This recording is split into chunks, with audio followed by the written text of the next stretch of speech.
नमस्कार, TV 27 news के इस खास कार्यक्रम मुद्दे की बात में आपका स्वागत है। मैं हूं आपके साथ आलोक द्विवेदी। भारत ने पाकिस्तान के 9 आतंकी ठिकानों को ध्वस्त करके पहलगाम हमले का बदला लेना शुरू कर दिया है। हो सकता है कि भारत अभी और हमले करे, क्योंकि भारत ने इस बार आतंक की जड़ पर प्रहार करने और आतंकियों को जमीन में मिला देने की कसम खाई है। भारत की सैन्य कार्रवाई का देश में जबरदस्त स्वागत हुआ है। पूरा विपक्ष सेना का मनोबल बढ़ाने में लगा है। विपक्ष ने कह दिया है कि वो इस मामले में सरकार के साथ है। सरकार ने हमले से पहले भी एक सर्वदलीय बैठक की थी और विपक्ष को अपने भरोसे में लिया था। अब आतंकियों के 9 ठिकानों को ध्वस्त करने के बाद भी सरकार सर्वदलीय बैठक कर रही है।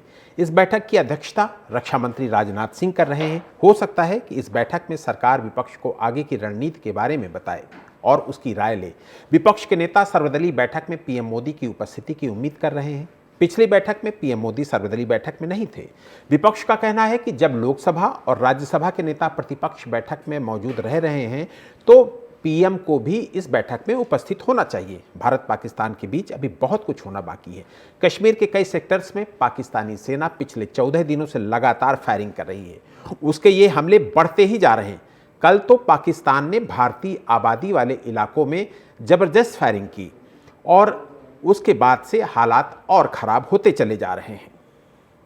लगातार ये स्थितियां बनी हुई हैं कि पाकिस्तान की तरफ से मोर्टार दागे जा रहे हैं। इस हमले में जान-माल के नुकसान की भी जो खबरें कई आ रही हैं लगातार।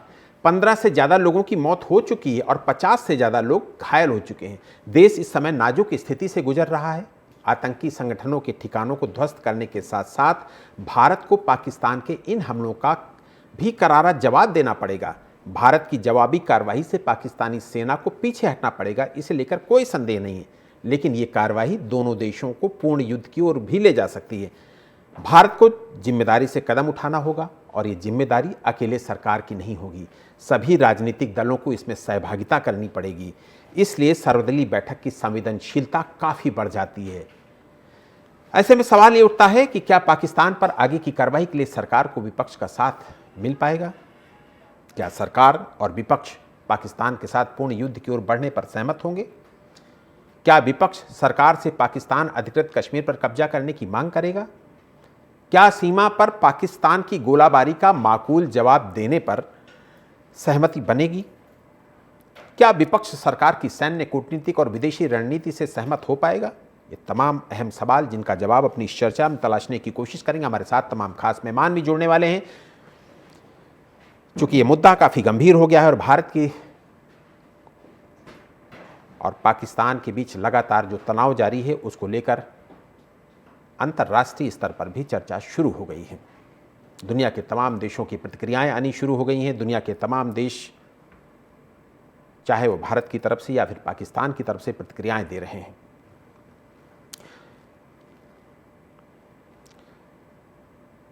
बहुत पहले भारत की तरफ से कूटनीतिक स्ट्राइक की गई, उसके बाद साइकोलॉजिकल स्ट्राइक की गई और उसके बाद वैश्विक स्तर पर जो भारत ने एक माहौल बनाया पाकिस्तान के खिलाफ, कहीं ना कहीं भारत को उसका फ़ायदा मिलता दिख रहा है। और भारत ने जो एयर स्ट्राइक्स की कल रात, उसके बाद पाकिस्तान में एक डर और भय का माहौल देखने को मिल रहा है। 9 आतंकी ठिकाने ध्वस्त करने के बाद, 100 आतंकियों को मार देने के बाद भारत की सेनाएं भी हौसले से भरी दिख रही हैं और दूसरी तरफ आतंकी और आतंकियों के आका वो डरे और सहमे दिख रहे हैं। पाकिस्तान में भी एक भय और डर का माहौल है। अभी हमारे साथ पॉलिटिकल एनालिस्ट आलोक पांडे जी वो जुड़ गए हैं। आलोक पांडे जी, आपका बहुत बहुत स्वागत। आलोक जी, पहले हम लोगों ने देखा कि कूटनीतिक वार किया गया भारत की तरफ से, उसके बाद फिर साइकोलॉजिकल वार किया गया और उसके बाद एक वैश्विक मंच में पाकिस्तान के खिलाफ एक माहौल बनाया गया और फिर कल रात जो हम लोगों ने देखा वो वाकई अद्भुत था और पाकिस्तान में पनप रहे आतंकी ठिकानों को सबक देने वाला बहुत बड़ा लेसन था। 9 एयर स्ट्राइक्स। आलोक जी। जी नमस्कार सर। जी बोलिए। मेरा ये मानना है कि भारत एक ताकतवर राष्ट्र है, ये मेरी पीढ़ी तो सुना कर दी। हमने कभी महसूस नहीं किया था, कल महसूस किया कि हम ताकतवर हैं, वरना कोई नहीं आता था। एक सामान्य कहावत थी कि हमारे गांव में तमाचा मारती चला जाता था, चाहे वो 26/11 हो, चाहे और संसद पर हमला हो, हम उस तरह से कभी रिटेलिएट ही नहीं करते थे। बस हम केवल सुनते थे कि हम ताकतवर हैं, हम दुनिया की इतनी बड़ी सेना है, हम दुनिया की सबसे मोस्ट पॉपुलेटेड देश है, हम दुनिया की इतनी बड़ी आर्थिक शक्ति है, पर कोई निर्णय लेने वाला व्यक्ति नहीं था उस तरह से कि शक्ति से निर्णय ले सके। पाकिस्तान को जवाब हमने कभी शक्ति से दिया ही नहीं, और जब जब हमने शक्ति से जवाब दिया, उसके बाद बड़े भाई होने के नाते हमने टेबल टॉप पे सब कुछ खो दिया। हमने 1970 वॉर में, 71 के वॉर में क्या पाया?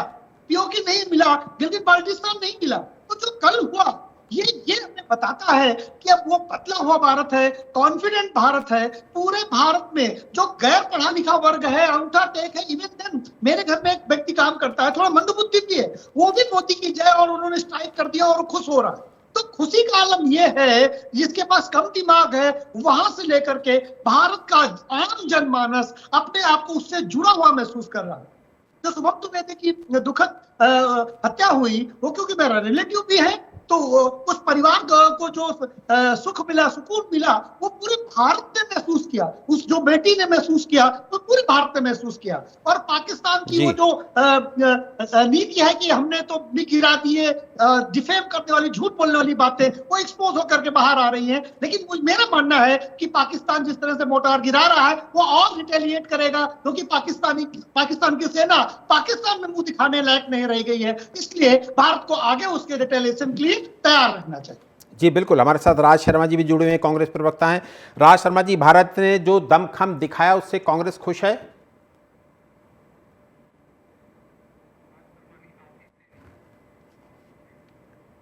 अच्छा, हमारे साथ आशीष सैनी जी भी हैं। आशीष सैनी जी भी हैं, कांग्रेस की तरफ से अपना पक्ष रखेंगे। आशीष सैनी जी, आपका बहुत स्वागत करता हूं। आपको मेरी आवाज आ रही है? जी बिल्कुल, आपकी आवाज आ रही है। आशीष सैनी जी, भारत ने जो दमखम दिखाया है उससे कांग्रेस कितना खुश है? देखिए, भारत ने जो दमखम दिखाया है, कांग्रेस उसमें शामिल है।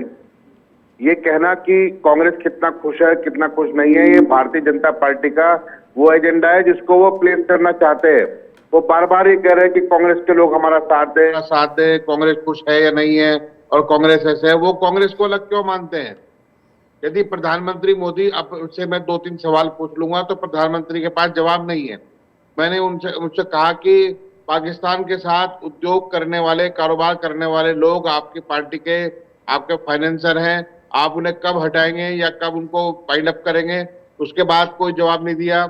आपने पुलवामा और दूसरे जो हमले थे उनकी जांच, जो आपने पठानकोट हमले की जांच सही से कराई थी, आप प्रधानमंत्री के जो पाकिस्तान के हैं नवाज शरीफ, उनके घर पर बिना बुलाए चले गए और उनको बिना बताए आपने अपने यहाँ इनवाइट भी किया।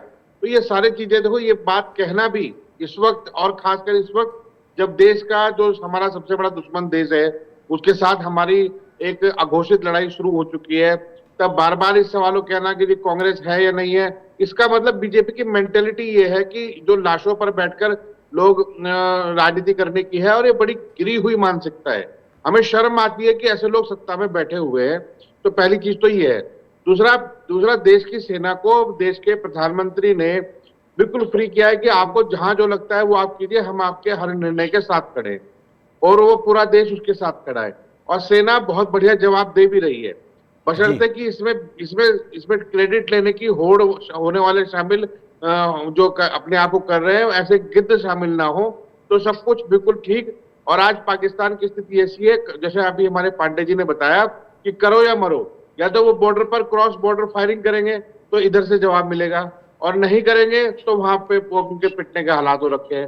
तो दोनों जगहों पर पाकिस्तान की राजनीतिक और कूटनीतिक दोनों जगहों पर वो हार रहे हैं जी। उनके देश की जनता जो आतंकवाद के खुद भी खिलाफ रही है कुछ हद तक, आज वो खुद परेशान है कि उनको वहां पे भारत का साथ देना है, या और आतंकवादियों का विरोध करना है, या फिर अपने सरकार के एजेंडे पर चलना है। जी बिल्कुल। आज भारतीय जनता पार्टी के जो कार्यकर्ता है, जो उनके समर्थक है, पूरे देश में जिस प्रकार की नफरत फैला रहे हैं, मुझे लगता है कि आतंकवादियों के जो मंसूबे वहां पूरे नहीं हो पाए, ये पूरा करने का काम करेंगे। जी बिल्कुल ठीक है। आलोक पांडे जी, क्या इस कार्रवाई के बाद, कल रात हम लोगों ने जो देखा, गुजरी रात हम लोगों ने देखा, भारत की इस कार्यवाही के बाद क्या ये माना जाए कि भारत युद्ध की तरफ एक कदम आगे बढ़ चुका है? तो देखिए, भारत ने बहुत ही सभी कार्रवाई की है और उसके बाद सब कुछ गेम पाकिस्तान के पाले में रखा। लेकिन भारत जो 12 दिन की प्रिपरेशन का समय लिया वो इसीलिए लिया है कि कदम रखने के बाद जब हम किसी देश के सीमा में बम गिराते हैं, इसका मतलब हम युद्ध की शुरुआत कर चुके हैं। अब ये तय पाकिस्तान को करना है कि युद्ध की सीमा तक ले जाए। पाकिस्तान के रक्षा मंत्री का बयान है कि नहीं, अगर ऑपरेशन सिंदूर भारत बंद कर दे तो हम युद्ध की तरफ नहीं जाएंगे।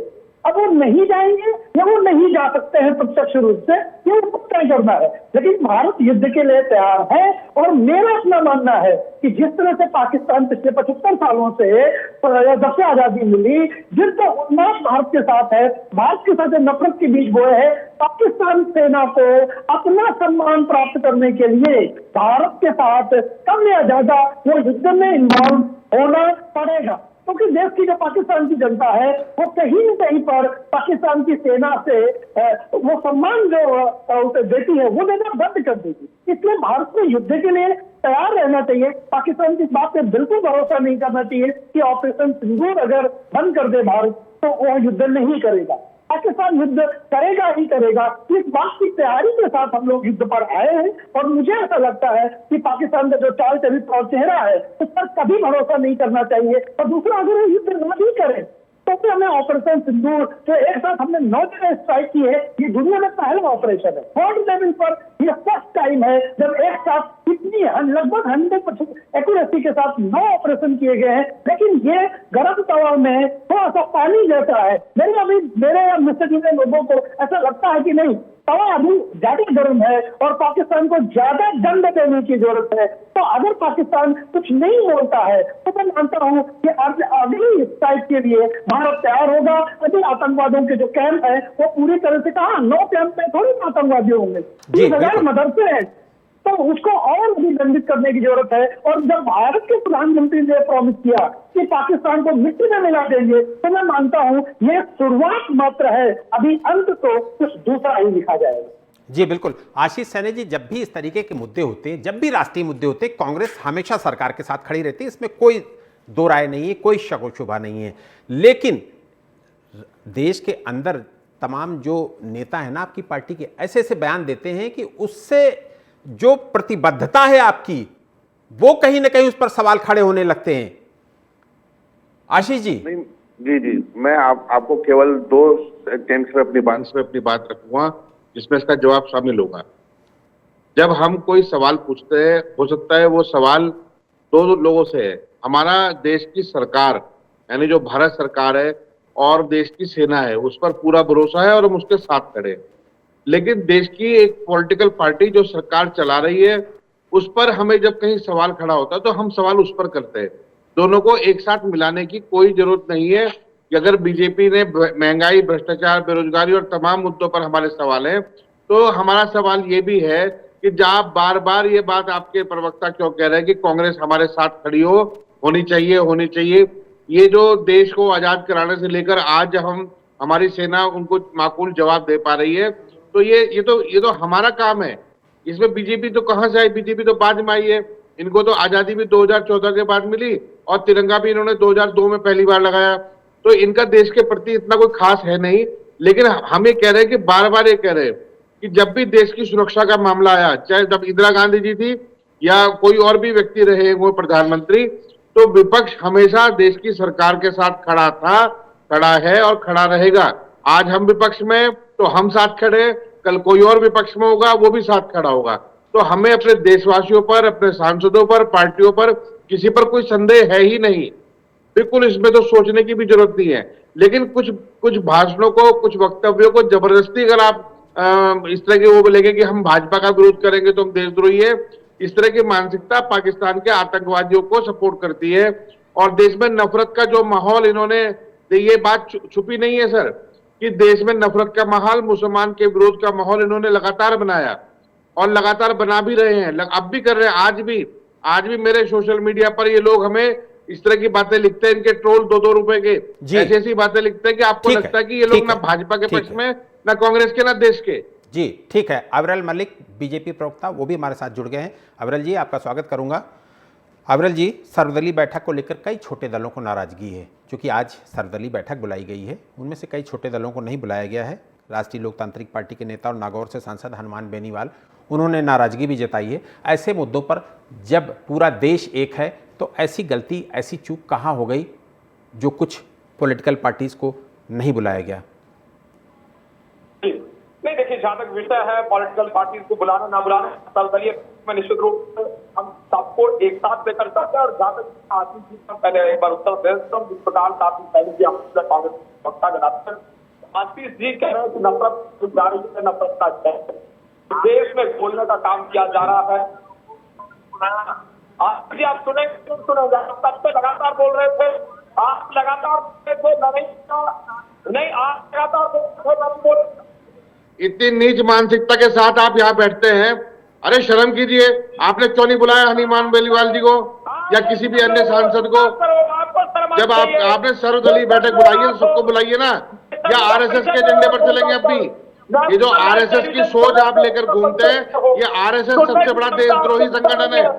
सारी पॉलिटिकल पार्टी खड़ी है, लेकिन आरएसएस का नहीं पता कहाँ चला गया। आरएसएस का मालूम नहीं है, बजरंग दल का मालूम नहीं है, करनी सेना का मालूम नहीं है, चुके जाके।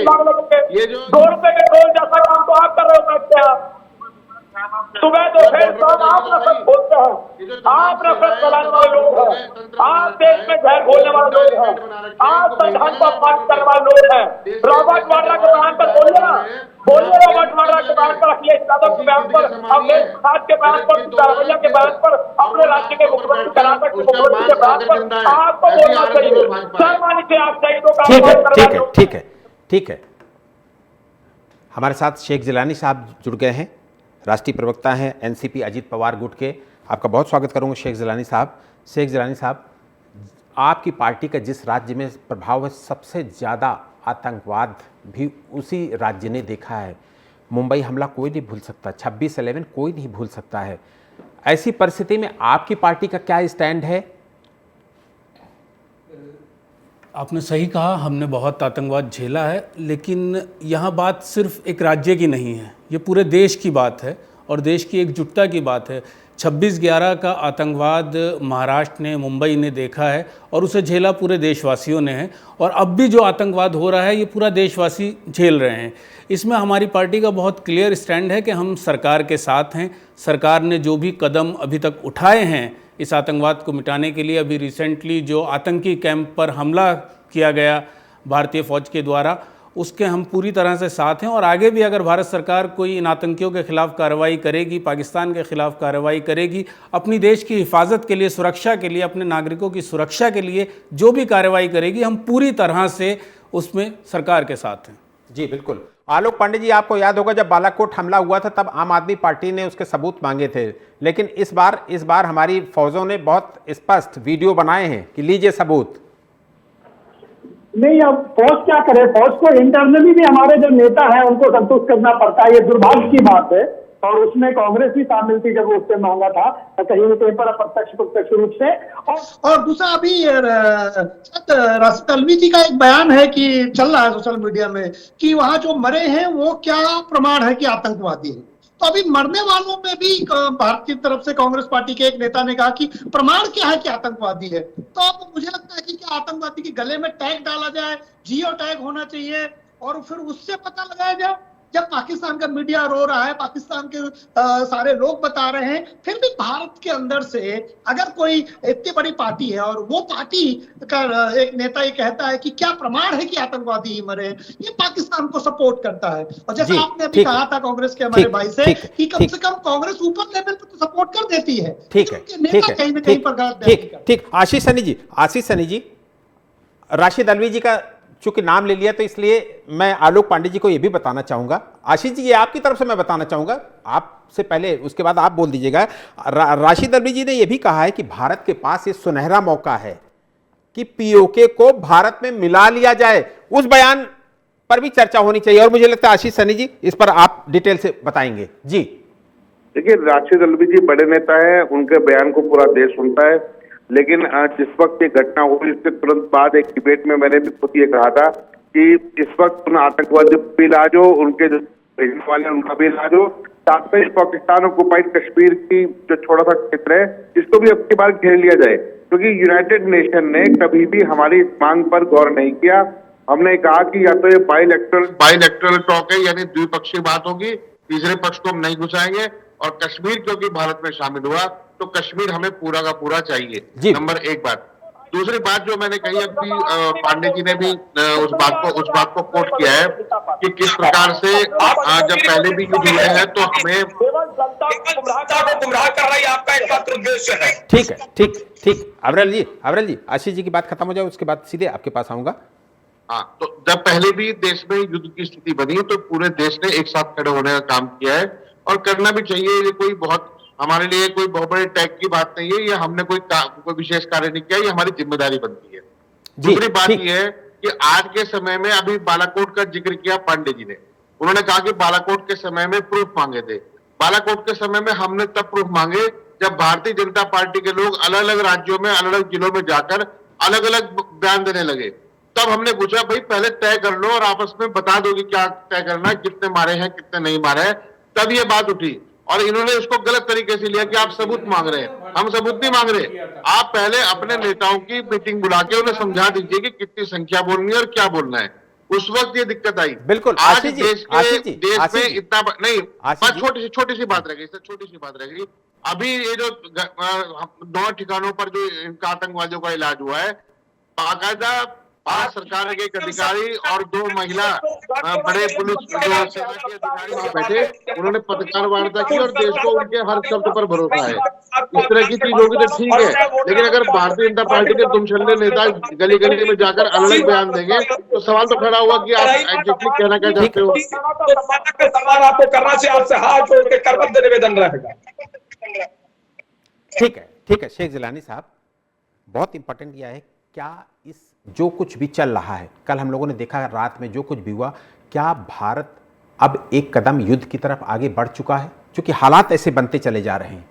देखिए, भारत कभी भी युद्ध नहीं चाहता, हम लोग संयम और सब्र वाले लोग हैं, लेकिन अगर हमारे नागरिकों को, हमारे देश के लोगों को, बेकसूर लोगों को मारा जाएगा और हम पर लगातार आतंकी हमले होंगे तो हम कमज़ोर नहीं हैं, और ये बताने में हम सक्षम हैं। और पिछले कुछ सालों में हमने ये बताया है, चाहे वो सर्जिकल स्ट्राइक हो या अभी जो रिसेंटली हुआ है रात में जो आतंकी हमला आतंकी जो उनके गिरोह हैं, जो उनके मदरसे थे, उन पर जो हमने हमला करा है, तो हमने ये बताया है कि हम सक्षम हैं। अगर पाकिस्तान युद्ध चाहता है तो हम उसमें भी पीछे नहीं हैं, और अगर युद्ध होगा तो हम पीओके इस बार ले लेंगे। जो 47 में नेहरू जी के समय में गलती हो गई थी, उस गलती को भारत अब सुधार लेगा, और पीओके है ही हमारा, तो हम पूरा कश्मीर अपना ले लेंगे। हम सक्षम हैं, हम युद्ध नहीं चाहते, लेकिन अगर युद्ध होगा तो हम किसी से कमज़ोर नहीं हैं, किसी से दबने वाले नहीं हैं। हम आज एक नई शक्ति के रूप में विश्व पटल पर हैं।